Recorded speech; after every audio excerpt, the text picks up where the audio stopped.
આવી દવાઓ જો તમારા ઘરમાં પડી રહી હોય તો એને તાત્કાલિક ફ્લશ કરી દેજો. કઈ છે આ દવાઓ આજના વિડીયોમાં સમજીએ. ગુજરાત સમાચારના ડિજિટલ પ્લેટફોર્મ્સ પર હું છું મયુર.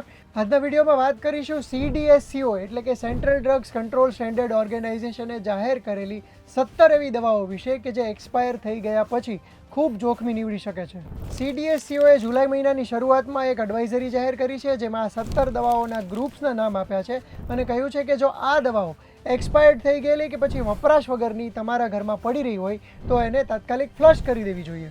આ દવાઓના ગ્રુપ્સમાં ઘણા બધા પેન કિલર છે, ઘણા બધા ઓપોઇડ્સ કે પછી સાયકોટ્રોપિક ડ્રગ્સ છે જે પેન કિલર કે એન્ઝાઇટી જેવી કન્ડિશન્સમાં આપવામાં આવતી હોય છે. અને આ પ્રકારની દવાઓ જો કોઈ બાળક લે છે કે પછી કોઈ પાલતુ પશુ છે અથવા તો ઓછી ઇમ્યુનિટી ધરાવતો વ્યક્તિ લે છે તો એ એના માટે જોખમી નીવડી શકે છે.